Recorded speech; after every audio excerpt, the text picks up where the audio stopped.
أشهد أن لا إله إلا الله أشهد أن محمدا رسول الله أشهد أن محمد رسول الله أشهد أن محمدا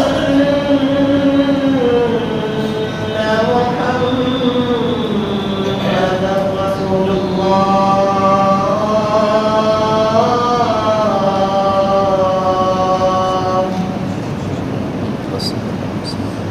حي على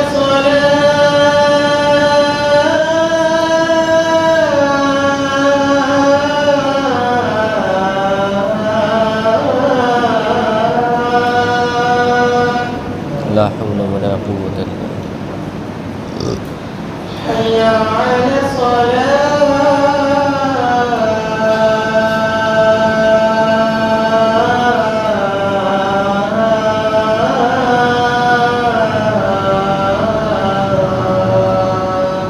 لا حول ولا قوة إلا بالله حي على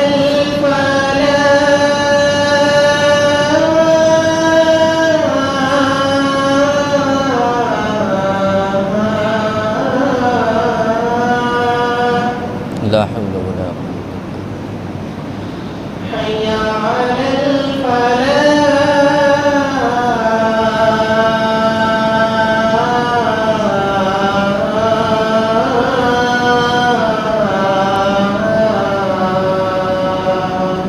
لا حول ولا قوة إلا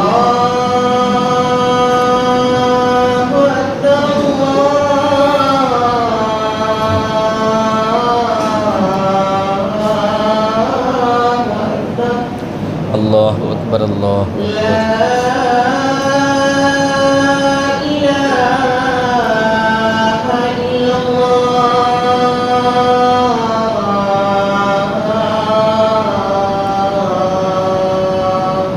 لا إله إلا الله اللهم صل على محمد وعلى آل محمد كما صليت وعلى آل إبراهيم إنك حميد مجيد اللهم بارك على محمد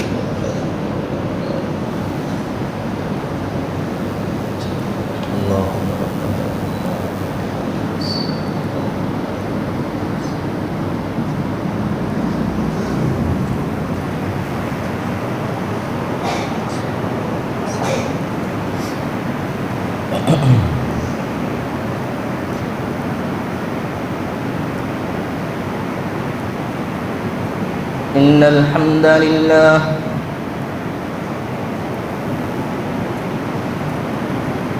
إن الحمد لله نحمده ونستعينه ونستغفره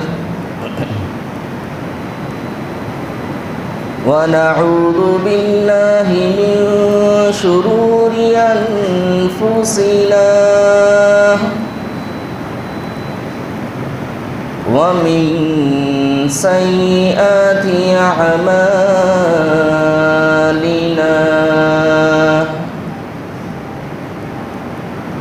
من يهده الله فلا مضل له ومن يضلل فلا هادي له وأشهد أن لا إله إلا الله وحده لا شريك له وأشهد أن محمدًا عبده ورسوله اللهم صل على محمد وعلى آل محمد كما صليت على إبراهيم وعلى آل إبراهيم إنك إنك حميد مجيد. اللهم بارك على محمد وعلى آل محمد كما باركت على إبراهيم وعلى آل إبراهيم إنك حميد مجيد.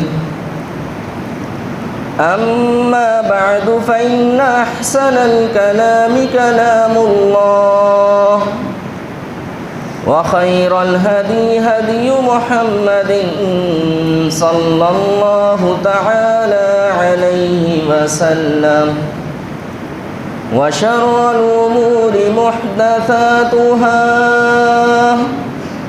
وكل محدثة بدعة وكل بدعة ضلالة وكل ضلالة في النار. يا أيها الذين آمنوا اتقوا الله حق تقاته ولا تموتن إلا وأنتم مسلمون. يا أيها الذين آمنوا اتقوا الله وقولوا قولا سديدا يصلح لكم أعمالكم ويغفر لكم ذنوبكم ومن يطع الله ورسوله فقد فاز فوزا عظيما. أعوذ بالله السميع العليم من الشيطان الرجيم من همزه ونفخه ونفثه. بسم الله الرحمن الرحيم. قل إن الموت الذي تفرون منه فإنه ملاقيكم ثم تردون إلى عالم الغيب والشهادة فينبئكم بما كنتم تعملون. اللهم إنا نسألك علما نافعا ورزقا طيبا وعملا متقبلا. رب اشرح لي صدري ويسر لي أمري واحلل عقدة من لساني يفقه قولي. رب زدني علما رب زدني علما.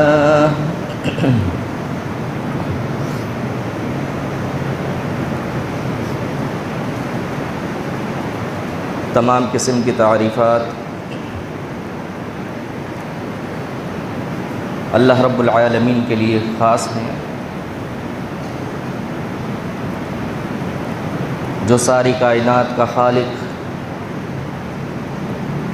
ساری کائنات کا مالک اور تمام تر مخلوقات کا رازق ہے۔ لاکھوں کروڑوں درود و سلام احمد مجتبیٰ محمد مصطفیٰ امام الانبیاء محمد الرسول اللہ صلی اللہ علیہ وآلہ وسلم پر۔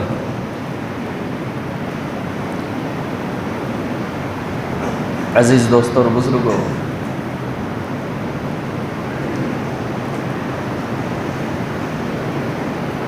اللہ کے نبی صلی اللہ علیہ وسلم نے فرمایا، اتاکم رمضان شہر مبارک، کہ ماہ مبارک کا مہینہ آ چکا ہے شہر مبارک، آپ لوگوں کو یہ ماہ مبارک بہت بہت مبارک ہو۔ اور آج اس ماہ مبارک کا ایک عشرہ گزرنے کو ہے، اور جو عبادت میں مشغول ہوں گے، جو اللہ رب العالمین سے اپنی بخشش کروانے میں لگے ہوئے ہیں، انہیں یہ بھی نہ پتہ چلا ہوگا کہ یہ 10 دن کب اور کیسے گزر گئے۔ جب صبح سحری کا وقت دیکھنے لگے تو کارڈ کو دیکھا کہ آج جمعۃ المبارک ہے۔ جب نمبر شمار کو دیکھا تو دیکھا کہ آج عشرہ ختم ہونے کو ہے۔ لیکن ان 10 ایام میں ہم نے اپنے رب کو راضی کیا یا نہیں کیا، ہمارے رب نے ہمیں معاف کیا یا نہیں کیا، یہ تو ہر وہ بندہ جانتا ہے، ہر اس بندے کا دل گواہی دیتا ہے کہ میں نے کیا عمل کیا ہے، کیا میں اپنے رب کو راضی کروانے میں کامیاب ہو سکا یا نہ ہو سکا۔ یہ ضمیر ہے جو اندر سے ملامت کرے گا۔ جب تنہائی میں اپنے ضمیر سے پوچھا جائے گا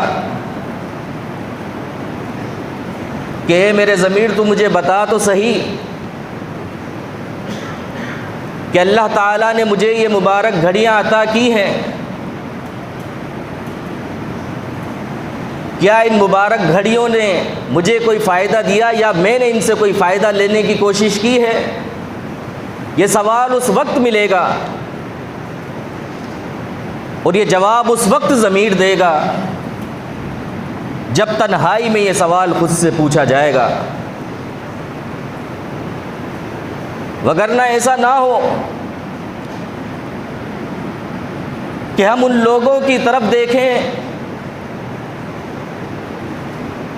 کائنات کے امام کے پاس ایک صحابی رسول صلی اللہ علیہ وسلم آتے ہیں اور فرماتے ہیں کہ اللہ کے نبی علیہ السلام 2 بندوں نے ایک وقت میں اسلام قبول کیا تھا، ایک وقت کے اندر، بیک وقت۔ ان میں سے ایک شخص ایسا تھا جو زیادہ عبادت کیا کرتا تھا اور شہادت کا رتبہ اس نے پایا، جبکہ دوسرا شخص اس سے 1 سال بعد فوت ہوتا ہے، وہ اس کے مقابلے میں کم عبادت کیا کرتا تھا مگر اس کے 1 سال بعد فوت ہوتا ہے۔ جو پہلے جس کو شہادت نصیب ہوئی، میں نے دیکھا کہ یہ بعد میں جنت میں داخل ہوتا ہے، اور جو بعد میں فوت ہوتا ہے، جو اس سے کم عبادت کیا کرتا تھا، جو 1 سال بعد فوت ہوتا ہے، میں نے خواب میں دیکھا کہ وہ پہلے جنت میں داخل ہوا۔ صحابہ اکرام نے کائنات کے امام سے عرض کیا، اللہ کے نبی علیہ السلام ہمیں یہ بات سمجھ نہیں آئی کہ جو شہادت کا عظیم رتبہ پائے، زیادہ عبادتیں کرنے والا ہو، اور ایک بعد میں فوت ہوتا ہے، 1 سال بعد فوت ہوتا ہے، وہ پہلے جنت میں داخل ہوتا ہے، یہ بعد میں جنت میں داخل ہوتا ہے۔ کائنات کے امام نے فرمایا، میرے صحابہ کیوں پریشان ہوتے ہو؟ مجھے یہ بتاؤ کہ جو 1 سال بعد فوت ہوا، کیا اس نے رمضان کا مہینہ پایا یا نہیں؟ فرمایا پایا۔ کہا کہ اس نے رمضان المبارک کا مہینہ پایا، اس میں لیلۃ القدر کو پایا، اس بابرکت ماہ کی وجہ سے اللہ رب العالمین نے اسے پہلے جنت میں داخل کیا ہے۔ اور صرف اتنا نہیں بلکہ ان دونوں کے درمیان اتنا فرق ہے جتنا آسمان اور زمین کا فرق ہوتا ہے۔ اس کا مطلب ہرگز یہ نہیں کہ شہادت کے عظیم رتبے کو گھٹایا جا رہا ہے۔ ہر پھول کی اپنی خوشبو ہے، ہر چیز کی اپنی اہمیت ہے۔ تو آج ہم سے پہلے کتنے لوگ وفات پا چکے، کتنے ساتھی ہمارے ایسے ہوں گے، کئی آپ کے مسجد کے ساتھی، کئی مخلص ساتھی کہ جو پچھلے ماہ مبارک میں ہمارے ساتھ تھے مگر آج ہمارے ساتھ نہیں ہیں۔ آج اللہ نے ہمیں یہ موقع دیا ہے کہ ہم اپنے آپ کو جھنجھوڑیں، ہم اپنے آپ سے سوالات کریں، اپنے آپ سے پوچھیں۔ آج جب ہم آنسو نکالنے کی بھی کوشش کریں اپنے رب کے سامنے تو خدا کی قسم آنسو نکلنے کو تیار نہیں، اتنے دل ہمارے پتھر بن چکے ہیں۔ ثم قست قلوبکم من بعد ذلک فہی کالحجارۃ او اشد قسوۃ۔ اللہ تعالیٰ نے سورہ حشر میں بھی فرمایا ہے کہ لو انزلنا ھذا القرآن علی جبل لرأیتہ، کہ اس قرآن کی تاثیر تو اتنی ہے، لو انزلنا ھذا القرآن علی جبل لرأیتہ، کہ ہم اس کو پہاڑ پر نازل کرتے تو خاشعا متصدعا من خشیۃ اللہ، یہ پہاڑ اس قرآن کی تاثیر سے ریزہ ریزہ ہو جاتا۔ مگر ہم اپنے آپ سے پوچھیں تو صحیح کہ جب ہم قرآن مجید کو پڑھتے ہیں تو پہاڑ تو بہت دور کی بات ہے، کیا اس چھوٹے سے دل پر یہ قرآن مجید اثر کرتا ہے؟ کیا جب ہم قرآن مجید کو سنتے ہیں تو ہمارا دل کرتا ہے کہ ہم قرآن مجید کی تلاوت کو سنیں؟ تو کیا وجہ ہے کہ آج یہ قرآن مجید جو پہاڑ کو ریزہ ریزہ کر دے، وہ آج اس چھوٹے سے دل کو موم نہیں کر پاتا، اس چھوٹے سے گوشت کے لوتھڑے کو نرم نہیں کر پاتا، جبکہ اللہ فرماتا ہے میں اللہ کا قرآن سچا ہے کہ اگر پہاڑ پر نازل کیا جاتا تو پہاڑ ریزہ ریزہ ہو جاتا۔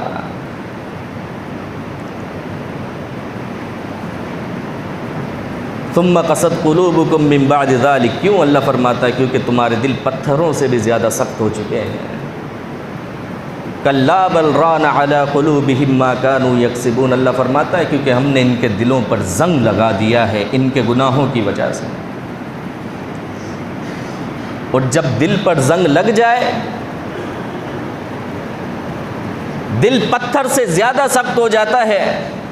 وَإِنَّ مِنَ الْحِجَارَةِ لَمَا يَتَفَجَّرُ مِنْهُ الْأَنْهَارُ، کیونکہ اللہ فرماتا ہے کہ پتھروں سے بھی نہریں بہہ پڑتی ہیں اللہ کے خوف سے۔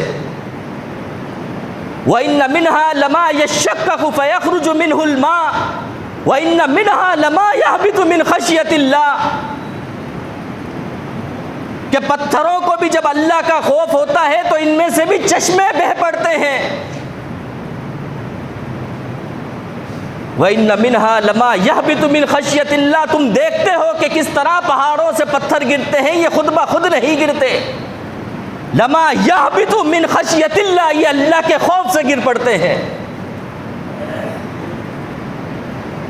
مگر آج یہ اللہ کا خوف ہمیں کیوں نہیں ہوتا؟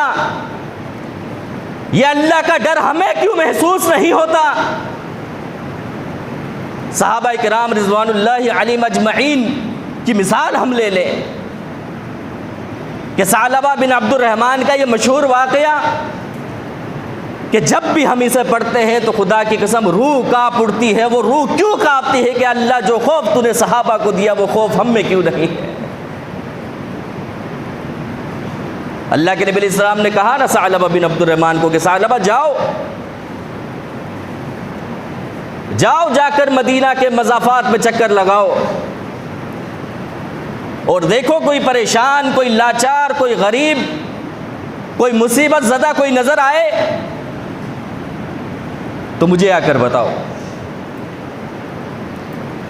ثعلبہ بن عبد الرحمن رضی اللہ عنہ جاتے ہیں، مدینہ کے مضافات میں چکر لگاتے ہیں اور اللہ کے نبی علیہ السلام کے پاس آنے کے لیے ابھی چکر لگا رہے ہوتے ہیں کہ اچانک ان کی ایک نظر ایک خاتون کی طرف پڑ جاتی ہے جو غسل کر رہی ہوتی ہیں۔ میرے نوجوانوں، یہ حدیث ہمارے لیے بہت بڑی نصیحت ہے۔ ثعلبہ جب اس خاتون کو دیکھ لیتے ہیں جو غسل کر رہی ہوتی ہیں، ثعلبہ وہاں سے نکلتے ہیں،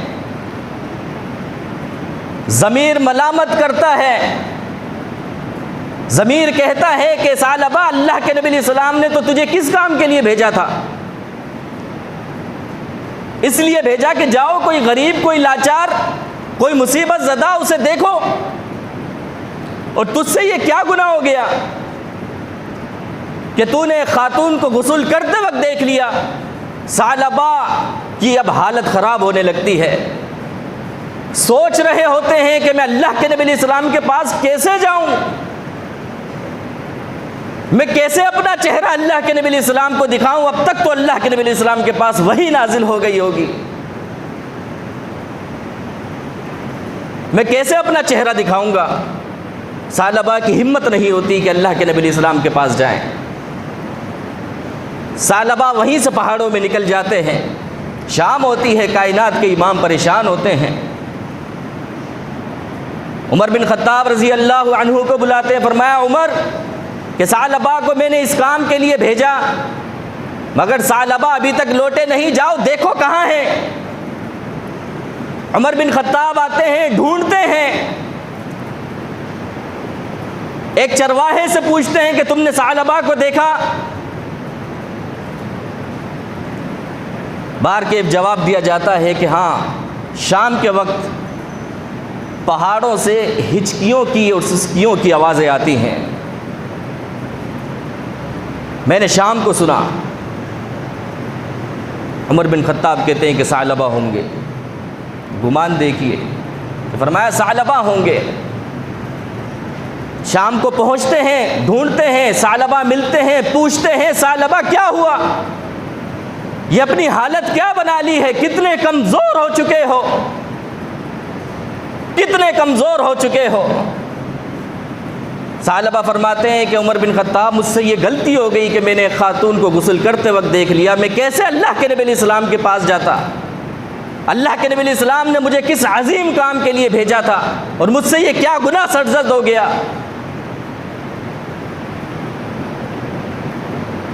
حدیث میں آتا ہے کہ ثعلبہ کانپ رہے تھے اللہ کے خوف سے، اللہ کے ڈر سے کہ میرا انجام کیا ہوگا۔ کس قدر اللہ کا خوف اور اللہ کا ڈر ہے کہ اگر ایک گناہ آنکھوں سے ہوا تو عمر بن خطاب کہتے ہیں کہ ثعلبہ کمزور اور کانپ رہے تھے اللہ کے خوف سے۔ اللہ آج یہ کانپی ہمارے اوپر کیوں نہیں آتی، اللہ یہ خوف آج ہمارے اوپر کیوں طاری نہیں ہوتا۔ ثعلبہ سے یہ غلطی ہوئی، میرے نوجوانوں سمجھنے کی کوشش کرو کہ غلطی کیا ہوئی کہ ایک خاتون کو غسل کرتے ہوئے غلطی سے دیکھ لیا، اور جبکہ آج میرے نوجوان اگر برا نہ مانے تو بستروں میں چھپ چھپ کر فحاشی کی ویڈیو دیکھتے ہیں، تنہائیوں میں بیٹھ کر ہم گناہوں کے کام کو سرزد کرتے ہیں، تنہائیوں میں بیٹھ کر بجائے ہم رب کا ذکر کرنے کے، بجائے ہم رونے اور گڑ گڑانے کے، آج جو میرا یہ سوال بار بار کہ یہ خوف یہ ڈر آج ہم پر کیوں طاری نہیں ہوتا، کیونکہ ہماری تنہائیاں خراب ہیں، کیونکہ ہم تنہا ہوتے ہی گناہوں کے کام کرتے ہیں کہ کوئی دیکھنے والا نہیں ہے۔ اگر تنہائی ہماری خراب ہوگی، کیونکہ مومن کا پتہ ہی تنہائی میں چلتا ہے اور اس کا پتہ اسے ہی چلتا ہے، کسی اور کو نہیں چلتا۔ مومن کون ہے یہ میرے بارے میں آپ مجھے نہیں بتائیں گے، یہ میرا دل مجھے میرے بارے میں بتائے گا کہ میں مومن ہوں یا نہیں ہوں۔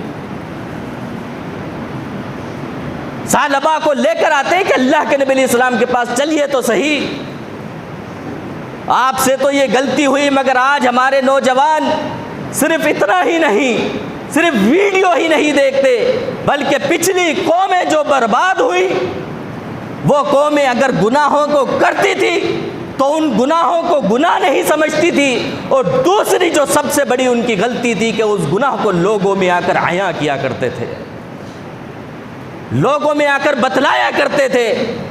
اور آج جب میں اپنے نوجوانوں کو دیکھتا ہوں تو آج ہمارے دوست بھی تو یہ بتلا رہے ہوتے ہیں کہ میرے اتنے افیئر ہیں، میرے اتنے چکر ہیں، میرے فلاں سے چکر ہیں، فلاں سے چکر ہیں۔ آج یہ باتیں کیوں بتائی جاتی ہیں؟ کیوں کہ دل سے غیرت اٹھ جاتی ہے، اور غیرت کب اٹھتی ہے، حیا کب اٹھتی ہے، جب اللہ تعالیٰ دل کو پتھر کر دے۔ پھر بندہ یہ بھول جاتا ہے کہ آج میں کسی کی بہن کو، کسی کی بیٹی کو، کسی کی بہو کو یہ کہہ کر مخاطب کر رہا ہوں کہ میرا اس کے ساتھ چکر ہے، اور یہ بھول جاتا ہوں کہ میرے گھر میں بھی بہن ہے، میری گھر میں بھی بیٹی ہے۔ غیرت کا جنازہ اٹھ جاتا ہے اگر اللہ کا خوف ختم ہو جائے۔ لے کر آتے ہیں ثعلبہ کو اللہ کے نبی علیہ السلام کے پاس۔ کائنات کے امام پوچھتے ہیں ثعلبہ کیا ہوا، کیوں اتنا پریشان ہو؟ فرمایا اللہ کے نبی علیہ السلام غلطی ہوگی۔ فرمایا اللہ سے معافی مانگو، اللہ معاف کرنے والا ہے، اللہ سے معافی مانگو۔ اللہ کے نبی علیہ السلام یہ کہہ کر چلتے ہیں، مگر ثعلبہ کے دل میں تو اللہ کا خوف اتنا بیٹھا، اتنا اللہ کا ڈر ان کے دل میں بیٹھا، اتنے کمزور ہو چکے تھے کہ اللہ کے نبی علیہ السلام کے پاس تھوڑی دیر بعد خبر جاتی ہے کہ اللہ کے نبی علیہ السلام ثعلبہ اللہ کے خوف سے فوت ہو گئے ہیں۔ اللہ تعالیٰ یہ موت ہمیں بھی عطا کرے۔ یا اللہ موت تو ہمیں آنی ہے، آج نہیں تو کل آنی ہے، مگر اللہ تیرے خوف سے موت آئے، تیرے راستے پہ موت آئے، تیری توحید پر موت آئے تو اس سے بڑھ کر عظیم موت میرے لیے کیا ہوگی۔ اللہ تعالیٰ ہمیں ایسی موت عطا فرمائے۔ اللہ کے نبی علیہ السلام آتے ہیں، کہتے ہیں کہ ثعلبہ کا جنازہ تیار کرو۔ ثعلبہ کا جنازہ تیار کیا گیا، اطلاع دی گئی کہ ثعلبہ کا جنازہ تیار ہے۔ کائنات کے امام آتے ہیں اور آ کر اللہ کے نبی علیہ السلام کو دیکھتے ہیں کہ آپ علیہ السلام ایک پاؤں مبارک کو اٹھاتے ہیں، پھر جگہ ڈھونڈتے ہیں، پھر اس پاؤں کو رکھتے ہیں، پھر دوسرا اپنا پاؤں مبارک اٹھاتے ہیں، پھر جگہ ڈھونڈتے ہیں، پھر اس کو رکھتے ہیں۔ صحابہ کرام نے سوال کیا اللہ کے نبی علیہ السلام آج سے پہلے ہم نے آپ کو ایسا نہیں دیکھا، آج سے پہلے ایسا نہیں دیکھا۔ فرمایا میرے صحابہ ثعلبہ کو موت اللہ کے خوف سے آئی، اللہ کے ڈر سے آئی، اللہ کو یہ موت اتنی پسند آئی کہ اللہ نے آسمان کے فرشتوں کو یہ حکم صادر کیا کہ جاؤ زمین پر میرے صحابہ، میرے صحابی ثعلبہ بن عبد الرحمن کو میرے خوف سے موت آئی ہے، جاؤ تم سب بھی اس کے جنازے میں جا کر شامل ہو جاؤ۔ میں جگہ ڈھونڈ رہا ہوں کہ میں پاؤں کہاں رکھوں۔ تو موت تو عزیز دوستو آنی ہی آنی ہے۔ امام قدامہ رحمۃ اللہ علیہ فرماتے ہیں کہ جو موت کو کثرت سے یاد کرے، جو موت کو کثرت سے یاد کرے تو اسے اپنی آخرت کی یاد آتی ہے۔ اور دوسرا سب سے بڑا دنیاوی فائدہ موت کو کثرت سے یاد کرنے کا مجھے جو سب سے بڑا دنیاوی فائدہ نظر آیا وہ یہ نظر آیا کہ انسان کو اللہ رب العالمین نے جو نعمتیں عطا کی ہے وہ اسی پر قناعت فرماتا ہے۔ بس اسے اب یہ ٹینشن نہیں کہ آج 1 لاکھ جمع ہوا تو 2 کرنا ہے، 2 جمع ہوا تو 4 کرنا ہے، 1 کروڑ بنایا ہے دوسرا بنانا ہے، 1 بنگلہ لیا ہے دوسرا لینا ہے۔ جو موت کو کثرت سے یاد کرے اسے ان چیزوں کی فکر نہیں ہوتی، وہ نہیں سوچتا، وہ اسی پر راضی ہے جو اللہ نے اسے دے دیا ہے۔ کتنی موتیں ہمارے سامنے ہوتی ہیں، کتنوں کو ہم نے کندھے دیے ہیں آج، لیکن سب سے بڑا المیہ یہ ہے کہ کائنات کے امام نے تو فرمایا کہ تم جاؤ قبروں کی زیارت کیا کرو، کیوں؟ تاکہ تمہیں اپنی موت کی یاد آئے۔ اب قبروں کی زیارت یا تو وہ بڑے بھائی کرتے ہیں لیکن ان کا معاملہ ہی بالکل الگ ہے، وہ قبروں کی زیارت ہی کسی اور وجہ سے کرتے ہیں، یا اگر اہل توحید کو قبروں کی زیارت کا حکم دیا کہ جاؤ تم قبروں کی زیارت کرو تو ہم زیارت کرنے کو تیار نہیں ہیں۔ ہم تب ہی جاتے ہیں جب کسی کو دفنانے جائیں، اور اگر دفنانے جائیں یہ موقع ہمیں مل جائے کہ ہم قبرستان جائیں، وہاں پر جا کر بجائے ہم یہ دیکھیں کہ یار یہ لوگ کتنی یہاں پر قبر ہے، کتنے لوگ یہاں پہ مدفون ہیں، بجائے دل میں یہ چیزیں پیدا کرنے کے، میں نے تو یہ نوٹ کیا کہ لوگ وہاں پر جا کر کچیڑیاں کرتے ہیں کہ آج انہیں ساتھ مل کر کچیڑی کرنے کا موقع مل گیا۔ یہ آج ہمارے دلوں کا، یہ آج ہمارا حال ہو چکا ہے۔ لن یؤخر اللہ نفسا اذا جاء اجلها، اللہ تعالیٰ نے قرآن مجید میں فرمایا کہ تمہارے وقت کو مقرر کر دیا گیا ہے، اب جب تمہارا وقت لکھ دیا گیا ہے تو نہ یہ 1 منٹ پہلے تم پر موت آنی ہے، نہ 1 منٹ بعد تم پر موت آنی ہے، منٹ بہت دور کی بات ہے، نہ 1 سیکنڈ پہلے موت آنی ہے، نہ 1 سیکنڈ بعد موت آنی ہے، سیکنڈ بہت دور کی بات ہے، مائکرو سیکنڈ سے پہلے بھی تمہیں موت نہیں آئے گی، اسی وقت تمہیں موت آئے گی جو تمہارا وقت مقرر کر دیا گیا۔ شاعر کہتا ہے نا، الموت کأس کل شارب والقبر باب کل داخل، کہ موت ایک ایسا پیالہ ہے جسے ہر کسی نے چکھنا ہے، والقبر باب کل داخل، اور قبر ایک ایسا دروازہ ہے جس میں ہر کسی نے داخل ہونا ہے۔ عزیز دوستو، موت تو آنی ہے۔ عثمان بن عفان جلیل القدر صحابی ہے، ایک دفعہ قبر کے پاس گئے اور اتنا رونے لگے کہ آپ کی داڑھی مبارک تر ہو گئی۔ صحابہ کرام نے پوچھا، اے امیر المومنین، آپ اتنا روئے کہ آپ کی داڑھی مبارک تر ہو گئی؟ فرمایا، ان القبر اول من منازل الاخرہ، قبر آخرت کی منازل میں سے سب سے پہلی منزل ہے، فإنہ نجا منہ، جو اس میں کامیاب ہو گیا تو وہ آخرت میں بھی کامیاب ہو گیا، اور جس سے یہی سوالات پوچھ لیے گئے اور یہی وہ ناکام ہو گیا تو آخرت کی منازل اس کے لیے بڑی مشکلات پیدا کر دیں گے۔ اور ہماری سب سے پہلی آخرت، ابھی اللہ تعالیٰ میری سانس کھینچے اور ابھی میری آخرت شروع۔ اس کو کیا معلوم کہ میں عصر کی نماز تک زندہ رہ پاؤں گا؟ ہم میں سے بیٹھے کوئی یہ دعویٰ کر سکتا ہے کہ میں اس خطبے کے بعد 2 رکعت جو جمعے کی نماز ہوگی وہ بھی پڑھ پاؤں گا کہ نہیں؟ جب یہ دعویٰ نہیں، جب یہ معلوم نہیں، تو پھر ہم کہاں جا رہے ہیں؟ آج اس جمعہ خطبہ کے اندر جیسے ہی میں مسجد میں داخل ہوا تو ماشاءاللہ کتنی بھری ہوئی تھی۔ کیا اسی طرح ہم بیٹھے یہاں پر مسلمان ہیں، موحد ہیں، اہل توحید ہیں، قرآن و حدیث کو پڑھنے والے ہیں، سننے والے ہیں، اپنے آپ کو اسلام والا کہلانے والے ہیں، مگر کیا یہ بات بتاؤ، کیا یہ صرف رمضان المبارک میں ہی ہم پر حکم ہے کہ ہم مسجد کو بھریں؟ کیا صرف رمضان المبارک میں ہی ہم پر نمازیں فرض کی گئی ہیں؟ جس جیسے ہی چاند نظر آتا ہے مسجد ویراں ہونے لگ جاتی ہے، اور جیسے ہی رمضان کا چاند نظر آتا ہے تو ایسے لگتا ہے وہ لوگ ہمیں نظر آ رہے ہوتے ہیں، آگے آگے صفوں میں ہوتے ہیں، جو کہ بہترین ہے، زبردست ہے، مگر اس رمضان میں ہم اللہ سے یہ دعا کریں کہ یا اللہ، جس طرح تو نے ہمیں رمضان میں توفیق دی ہے اسی طرح 11 ماہ بھی ہمیں توفیق عطا فرما، 11 ماہ بھی ہمیں توفیق عطا فرما۔ کائنات کے امام ایک انصاری صحابی کی میت میں جنازے میں جاتے ہیں، جب قبرستان پہنچتے ہیں تو بھی قبر تیار نہیں ہوئی۔ کائنات کے امام بیٹھ جاتے ہیں، تمام صحابہ بھی بیٹھ جاتے ہیں۔ آپ علیہ الصلوۃ والسلام ایک لکڑی کو لیتے ہیں اور زمین کو کریدنے لگتے ہیں، اور پھر اپنا چہرہ مبارک اٹھاتے ہیں اور صحابہ کرام رضوان اللہ علیہ مجمعین سے عرض کرتے ہیں، اے میرے صحابہ، قبر کے عذاب سے پناہ مانگو، قبر کے عذاب سے پناہ مانگو، قبر کے عذاب سے پناہ مانگو۔ فرمایا، پھر اللہ کے نبی علیہ السلام فرماتے ہیں کہ موت مومن پر بھی آتی ہے، موت کافر پر بھی آتی ہے۔ فرمایا جب مومن پر موت آتی ہے،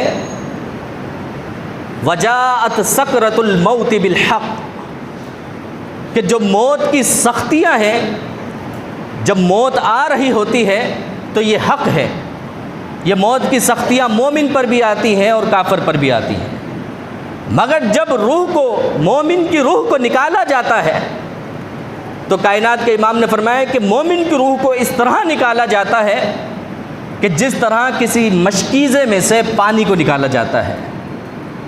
اللہ رب العالمین ہماری روح کو بھی اسی طرح قبض کروائے۔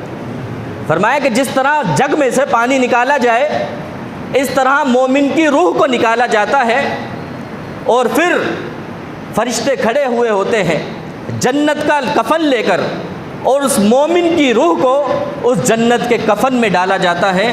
اللہ کے نبی علیہ السلام نے فرمایا کہ اس جنت کے کفن کی خوشبو پوری کائنات میں مہک رہی ہوتی ہے، سوائے جنات اور انسان کے ہر چیز اس خوشبو کو محسوس کرتی ہے۔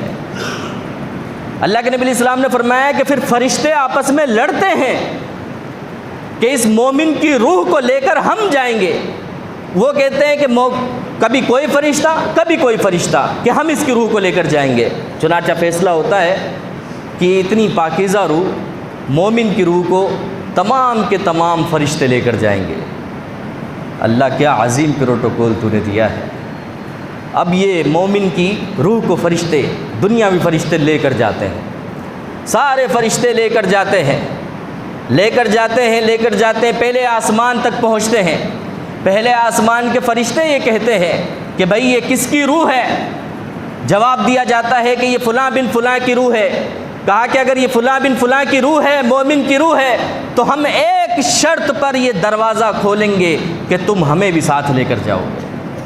پہلے آسمان کے دروازے کھولے جاتے ہیں، مومن کی روح کو لے جایا جاتا ہے، دوسرے آسمان پر پہنچتے ہیں، پھر فرشتے سوال کرتے ہیں کہ یہ کس کی روح ہے؟ کہا جاتا ہے فلاں بن فلاں کی روح ہے۔ کہا کہ ایک شرط پہ دروازہ کھولا جائے گا کہ ہم بھی ساتھ چلیں گے، اور دوسرے آسمان کے فرشتے دروازہ کھولتے ہیں۔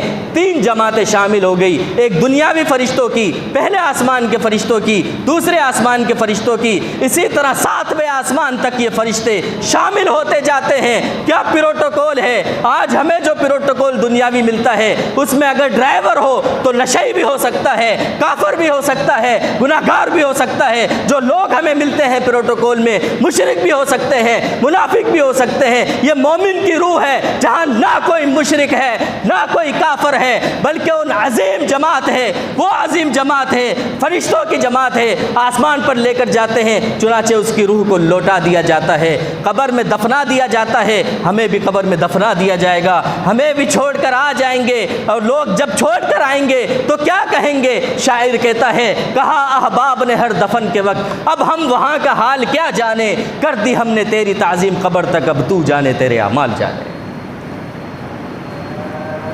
بند، بیٹا بھی آ رہا ہے تو باپ بھی آ رہا ہے، دفنا کے سب آ گئے، چھوڑ دیا بھائی کو۔ منکر نکیر آئے، کہا مر رب کا، تیرا رب کون ہے؟ فوراً جواب دے گا مومن، ربی اللہ، اللہ میرا رب ہے۔ من نبیو کا، تیرا امام کون ہے؟ فرمائے گا نبینا محمد صلی اللہ علیہ وسلم، ہمارے امام، ہمارے نبی تو محمد صلی اللہ علیہ وسلم۔ ما دینو کا، تیرا دین کون سا ہے؟ کہے گا میرا دین تو اسلام ہے، دینی الاسلام۔ آسمان سے آواز آئے گی قد صدق عبدی، میرے بندے نے سچ کہا۔ تو نے ان سب کا جواب کیسے دیا؟ سوال ہوگا تو نے یہ صحیح جوابات کیسے دیے؟ فرمائے گا قرأت کتاب اللہ، میں نے اللہ کی کتاب کو پڑھا۔ اللہ کی کتاب کو پڑھنے کا ہرگز مقصد یہ نہیں کہ صرف رٹے لگا کر قرآن مجید کو مکمل کیا جائے، بلکہ قرآن مجید کو سمجھ کر پڑھے۔ قرآن مجید ہم سے کیا مانگتا ہے، کیا طلب کرتا ہے؟ اگر خود نہیں پڑھ سکتے تو کم از کم سنیں تو صحیح کہ قرآن مجید ہم سے کیا مانگتا ہے۔ کہے گا قرأت کتاب اللہ، میں نے اللہ کی کتاب کو پڑھا تھا۔ آواز آئے گی صدق عبدی، سچ کہا۔ فرشوہ من الجنہ، البسوہ من الجنہ، جنت کا لباس پہنا دو، جنت کا بسترا بچھا دو، جنت کی کھڑکی کھول دو، قبر کو کشادہ کر دیا جائے گا۔ اب یہ بندہ سو جائے گا اور قیامت والے دن اٹھے گا۔ بڑی لمبی حدیث ہے، ٹائم نہیں ہے۔ اسی طرح منافق کو، مشرک کو بھی موت آنی ہے۔ فرمایا اس کی روح کو اس طرح کھینچا جائے گا جس طرح کوئی کپڑا جھاڑیوں میں پھنس جائے، اور کپڑے کو نکالتے وقت کپڑے کی کیا حالت ہو جاتی ہے، اس سے بدتر حالت اس منافق، فاسق اور فاجر شخص کی ہوگی جب اس کی روح کو کھینچ کر نکالا جائے گا۔ جہنم کا لباس ہوگا، بدبو پھیل رہی ہوگی، ہر چیز اس کے لیے بد دعائیں کر رہی ہوگی، بدبخت کور ہے۔ اس کی روح کو آسمان کی طرف لے جانے کے لیے کوئی تیار نہ ہوگا، مگر چنانچہ ڈیوٹی ہے، آسمان پر لے جایا جائے گا۔ آسمان کے فرشتے کہیں گے کہ یہ بدبخت کون ہے؟ جواب دیا جائے گا فلاں بن فلاں ہے۔ کہا کہ اللہ کا آرڈر ہے کہ نہ اس کے لیے آسمان کے دروازے کھولے جائیں گے اور آپ لوگ بھی اس کی روح کو چھوڑ دو۔ اس کی روح کو پہلے آسمان پہ چھوڑ دیا جائے گا، چنانچہ وہ اتر بتر ہلاک و برباد ہوتی ہوئی قبر میں لوٹا دیا جائے گا۔ پھر وہی سوالات ہوں گے، پوچھے جائے گا مر رب کا، تیرا رب کون ہے؟ کوئی جواب نہ ہوگا۔ کہے گا جو لوگوں سے سنتا تھا وہی کیا کرتا تھا، کسی نے کہا بیٹا نہیں فلاں جگہ چلا جا تو میں فلاں جگہ چلا گیا، کسی نے کہا رزق نہیں ہے تو فلاں جگہ چلا جا، میں فلاں جگہ چلا گیا۔ رزق کسی اور سے مانگا، بیٹا کسی اور سے مانگا، بیٹی کسی اور سے مانگی، بیماری کی شفا کہیں اور سے مانگی۔ شاعر کہتا ہے نا کہ کیوں مانگتا ہے اوروں کے دربار سے، کیوں مانگتا ہے اوروں کے دربار سے، وہ کون سا کام ہے جو ہوتا نہیں پروردگار سے۔ در در کی ٹھوکریں کھاتا رہا، کوئی جواب نہ ہوگا۔ پوچھا جائے گا من نبیو کا، تیرا نبی کون ہے، تیرا امام کون ہے؟ دنیا میں کہتا تھا سب صحیح ہیں، جو نماز ہاتھ چھوڑ کر پڑھتے ہیں وہ بھی صحیح ہیں، جو سینے پہ باندھتے ہیں وہ بھی صحیح ہیں، جو ناک کے نیچے باندھتے ہیں وہ بھی صحیح ہیں، بس سجدہ تو اللہ کو کر رہے ہیں، بس سجدہ اللہ کو کرو، جیسے کرنا ہے ویسے کرو۔ یہ کتنے بڑے فسادی لوگ ہیں۔ کائنات کا امام ایک، امام الانبیاء محمد رسول اللہ صلی اللہ علیہ وسلم، قرآن مجید ایک، اللہ رب العالمین ایک، تو اسلام بھی ایک ہے۔ اسلام کوئی 20 نہیں ہے کہ ہر ایک کے طریقے مختلف ہوں۔ اللہ کے نبی علیہ السلام نے جو طریقے بتلا دیے وہی طریقے ہیں، لیکن یہ دنیا میں کہتا تھا سب صحیح ہے۔ اب کیا جواب دے گا؟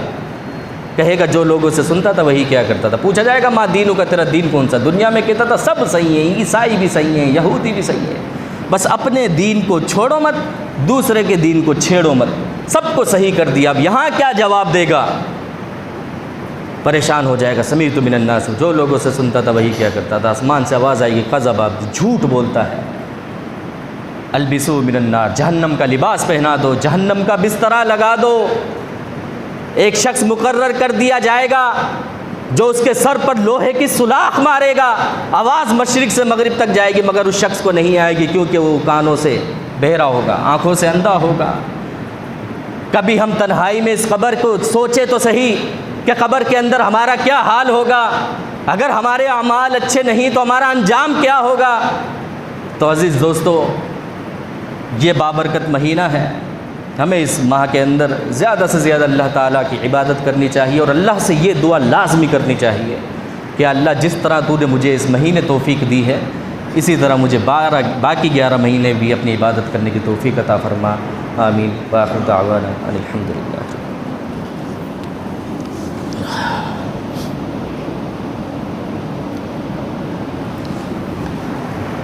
ان الحمد للہ۔ إن الحمد لله نحمده ونستعينه ونستغفره ونعوذ بالله من شرور أنفسنا ومن سيئات أعمالنا، من يهده الله فلا مضل له ومن يضلل فلا هادي له، وأشهد أن لا إله إلا الله وحده لا شريك له، وأشهد أن محمدا عبده ورسوله۔ اللهم صل على محمد وعلى آل محمد كما صليت على إبراهيم وعلى آل إبراهيم إنك حميد مجيد۔ اللهم بارك على محمد وعلى آل محمد كما باركت على إبراهيم وعلى آل إبراهيم إنك حميد مجيد۔ أما بعد فإن أحسن الكلام كلام الله، وخير الهدي هدي محمد صلى الله تعالى عليه وسلم، وشر الأمور محدثاتها، وكل محدثة بدعة، وكل بدعة ضلالة، وكل ضلالة في النار۔ أعوذ بالله السميع العليم من الشيطان الرجيم، من همزه ونفخه ونفثه، بسم الله الرحمن الرحيم۔ وأنفقوا مما رزقناكم من قبل أن يأتي أحدكم الموت فيقول رب لولا أخرتني إلى أجل قريب فأصدق وأكن من الصالحين۔ اللهم ربنا آتنا في الدنيا حسنة وفي الآخرة حسنة وقنا عذاب النار۔